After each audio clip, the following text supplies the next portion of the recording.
अस्सलाम वालेकुम, मेरा नाम मोहम्मद हसीब रियाज और आप देख रहे हैं मेरा यूट्यूब चैनल।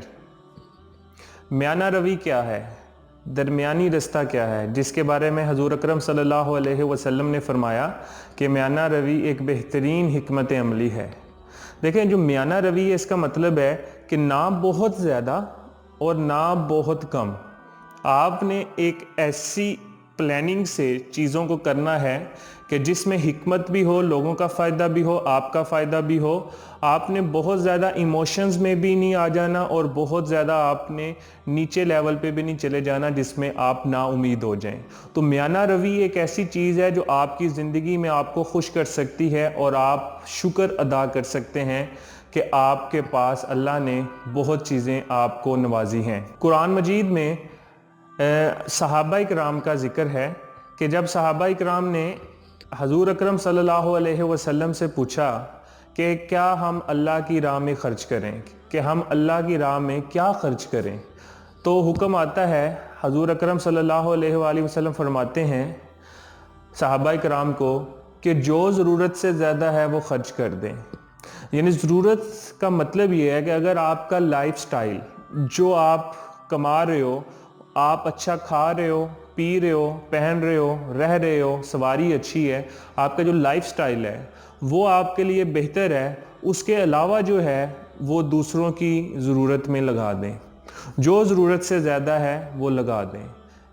अब इसमें मौलाना रूमी का भी एक कोटेशन है। मौलाना रूमी फरमाते हैं कि जो ज़रूरत से ज़्यादा है ना वो आपके लिए जहर है।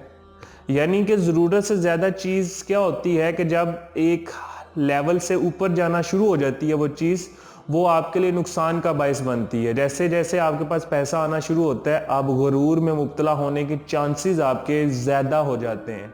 आप ज़्यादा जो है नेगेटिविटी में जाने के आपके जो प्रोबेबिलिटी है वो ज़्यादा हो जाती है, क्योंकि पैसा आने से आपकी जो अय्याशी के चांसेस होते हैं या बुराई की तरफ जाने के जो चांसेस होते हैं वो मैक्सिमम होते हैं।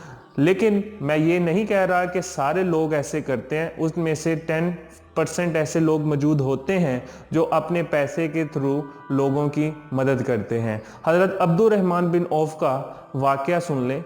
हज़रत अब्दुर्रहमान बिन औफ का जब काफ़िला मदीने में एंटर होता था तो ऐसा लगता था जैसे ज़लज़ला आ गया है। एक दिन हज़रत आयशा ने पूछा कि ये किस चीज़ की आवाज़ है, तो पता चला कि वो जो काफ़िला था वो हज़रत अब्दुर्रहमान बिन औफ का था, तजारती काफ़िला जो कि शाम से मदीने आया। तो वो इतने अमीर बने, लेकिन उन्होंने अपनी अमीरी से अपनी आजिज़ी को ख़त्म नहीं किया। वो आजिज़ बंदे थे। उन्होंने अपनी जो रकम थी या अपना जो तावान था या अपने जो अमारत थी वो किसी को नीचा दिखाने के लिए कभी यूज़ नहीं की। उन्होंने इस्लाम की तबलीग के लिए अपने पैसे को, अपनी इमारत को वक्फ किया।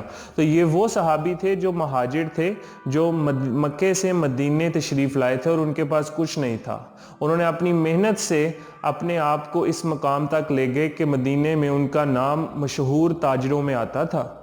तो आपने इस्लाम की तबलीग पे ख़र्च किया और अल्लाह ताला ख़र्च करने वालों पे और उसको नवाजता है। अगर हम देखें कुरान में ये लिखा हुआ है कि तुम शुक्र अदा करो मैं तुमको और नवाजूंगा। ये जो शुक्र का लफ्ज़ है ये किस चीज़ का है, इसको समझने की कोशिश करते हैं। ये शुक्र है। देखें, शुक्र आप 3 तरीक़ों से कर सकते हैं। एक, आप ज़ुबान से कर लो। नंबर 2, दिल से कर लो। नंबर 3, आप एक्ट करके कर लो। तो ज़ुबान से तो हर कोई कह देता है शुक्र अल्हम्दुलिल्लाह, और दिल से कहने का मतलब है कि आपको पता है कि अल्लाह हमें नवाज रहा है और आप उसका जो शुक्र है बिल्कुल जो एक हक अदा होता है नमाज के थ्रू, उसके दुआ के थ्रू, आप उसको इमोशंस के थ्रू जो है बयान करते हैं। ये हो गया दिल से। अब आते हैं एक्शन। असल में चीज़ ही एक्शन की है। देखें, किसी से पूछा गया, किसी बुजुर्ग से पूछा गया कि जो शुक्र है वो कैसे किया जाता है, तो बुजुर्ग ने कहा कि आपको अगर 2 रोटियों की भूख है तो आप 1 रोटी खुद खाएं और जो 1 रोटी है वो अल्लाह के नाम पे किसी ऐसे बंदे को दे दें जिसको उसकी ज़रूरत है। देखें, आप अपनी कुर्बानी को दूसरों के साथ अटैच कर दें तो تو یہ شکر کی ایک نشانی ہے۔ اللہ بھی خوش ہوتا ہے، اللہ خوش ہوتا ہے قربانی سے۔ تو اگر آپ ایک روٹی کھا لیتے ہیں، آدھی روٹی کھا لیتے ہیں اور دوسری روٹی آپ ایسے شخص کو دے دیتے ہیں جو اس وقت اس چیز کا ضرورت مند ہے، بھوکا ہے، تو آپ کا شکر ادا ہو جائے گا۔ شکر ایکشن سے ہوتا ہے، منہ سے، زبان سے، دل سے۔ یہ ایک پہلی دو چیزیں تو ہو جاتی ہیں، لیکن جو پریفرنس میں سب سے اوپر چیز ہوتی ہے وہ عمل ہوتا ہے۔ جو آپ کا عمل ہے آپ اس کی وجہ سے پہچانے جاتے ہیں۔ ایک دن حضرت بلال کھجوریں اکٹھی کر رہے تھے، تو حضور اکرم صلی اللہ علیہ وآلہ وسلم وہاں پہ تشریف آور ہوئے۔ تو آپ نے پوچھا بلال یہ کیا کر رہے ہو؟ تو بلال نے کہا اے حضور صلی اللہ علیہ وسلم میں کھجوریں اکٹھی کر رہا ہوں برے وقت کے لیے۔ تو آپ صلی اللہ علیہ وآلہ وسلم نے فرمایا کہ بلال ہو سکتا ہے کہ یہ کھجوریں تم اکٹھی کر رہے ہو یہ تمہارے لیے آگ کے انگارے ہوں۔ اب اس میں کیا ہے کہ آگ کے انگارے، حضرت بلال نے اس چیز پہ فوکس کیا اور وہ کھجوریں جو ہیں وہ بانٹ دیں اور کھا لیں اور ان کو استعمال کر لیا۔ حضور اکرم صلی اللہ علیہ وسلم نے یہ بھی فرمایا کہ جو مال آپ کھا لیتے ہو، پی لیتے ہو، پہن لیتے ہو، اس کو استعمال کر لیتے ہو، وہی آپ کا ہے، اس کے علاوہ آپ کا نہیں ہوتا۔ تو آپ اگر اپنی لائف میں جو کما رہے ہیں اس کو صحیح طرح میانہ روی سے اختیار کرنے کی کوشش کریں تو آپ کی لائف بہت بہتر ہو سکتی ہے۔ اس میں شکر ادا کرنا ایک بہت بڑا عمل ہے، لیکن جب آپ شکر کرتے ہیں نا تو چیزیں بڑھنا شروع ہو جاتی ہیں۔ جب آپ کو اللہ تعالیٰ نے کوئی چیز نوازی ہے تو آپ شکر کریں۔ ایک ایسا لمحہ یا ایک ایسا وقت آتا ہے کہ آپ کی چیزیں انبیلیویبل بڑھنا شروع ہو جاتی ہے، شیئر کرتے ہیں آپ لوگوں کے ساتھ، اب اپنے جو آپ کو اللہ نے عطا کیا ہے آپ اس عطا میں سے لوگوں کو دینا شروع کرتے ہیں۔ ایک بزرگ تھے، انہوں نے فرمایا کہ جب آپ کوئی چیز شیئر کرتے ہیں، جب آپ کو اللہ کوئی چیز نوازتا ہے تو جب آپ کسی کو دیتے ہیں اس سے دیے ہوئے میں سے، تو اللہ تعالیٰ آپ کو وہ چیز ڈبل کر کے دیتا ہے، کیونکہ آپ نے اس نعمت کا شکر ادا کیا عملاً۔